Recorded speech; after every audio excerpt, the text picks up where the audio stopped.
Assalamualaikum warahmatullahi wabarakatuh. Perkenalkan, nama saya Sasna Khairunisa dari kelas PPIA 2 jurusan Bimbingan Penyuluhan Islam mengenai PMII. Berdirinya organisasi Pergerakan Mahasiswa Islam Indonesia bermula dengan adanya hasrat kuat para mahasiswa NU untuk mendirikan organisasi mahasiswa yang berideologi Ahlussunnah wal Jamaah. Beberapa hal yang dapat dikatakan sebagai latar belakang berdirinya PMII. 1.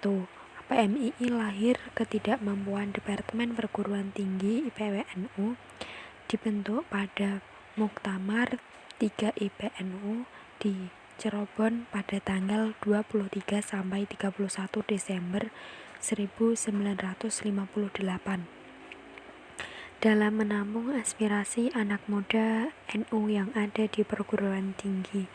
2. PMI lahir dari rekayasa politik sekelompok mahasiswa muslim untuk mengembangkan kelembagaan politik menjadi underbau NU dalam upaya merealisasikan aspirasi politiknya.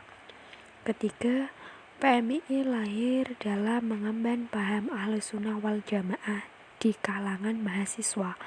Yang keempat, PMII lahir dari ketidakpuasan mahasiswa NU yang saat itu bergabung di HMI, karena HMI tidak lagi merepresentasikan paham mereka. Mahasiswa NU dan HMI diduga lebih dekat dengan Partai Masyumi. Kelima, lahirnya PMII merupakan wujud kebebasan berpikir. Artinya, sebagai mahasiswa harus menyadari sikap menentukan kehendak sendiri atas dasar pilihan, sikap, dan idealisme yang dianutnya. Hal-hal tersebut menimbulkan kegelisahan dan keinginan yang kuat di kalangan intelektual muda NU untuk mendirikan organisasi sendiri sebagai wahana penyaluran aspirasi dan pengembangan potensi mahasiswa-mahasiswa yang berkultur NU. Di samping itu juga ada hasrat yang kuat dari kalangan mahasiswa NU untuk mendirikan organisasi mahasiswa yang berideologi Ahlussunnah wal Jamaah. Materi kedua, nilai dasar pergerakan. Nilai dasar pergerakan merupakan tali pengikat yang mempertemukan semua warga pergerakan dalam ranah dan semangat perjuangan yang sama. NDP merupakan perlembangan dari nilai-nilai keislaman, kemerdekaan, persamaan, keadilan, toleransi, damai, dan keindonesiaan.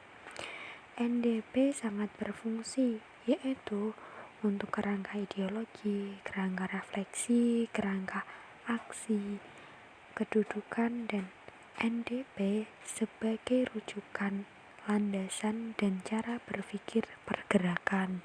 Materi ketiga mengenai aswaja Ahlussunnah wal Jamaah, bahwa madhab Ahlussunnah wal Jamaah itu merupakan kelanjutan dari apa yang pernah dilakukan oleh Rasulullah dan para sahabatnya. Adapun penanaman Ahlussunnah wal Jamaah adalah sesudah terjadinya fitnah ketika awal mula munculnya firqah-firqah, bahwa dulu Imam Maliki pernah ditanya, siapakah Ahlussunnah itu?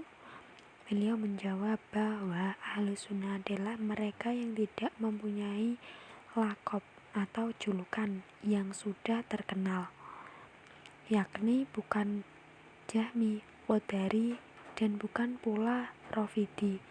Imam Ahmad Ibnu Hambal pun pernah disebut-sebut sebagai Ahlussunnah karena tindakan beliau yang gigih mempertahankan keyakinan ketika Khalifah Al-Ma'mun dengan paham Mu'tazilahnya gencar mengkampanyekan bahwa Quran adalah makhluk.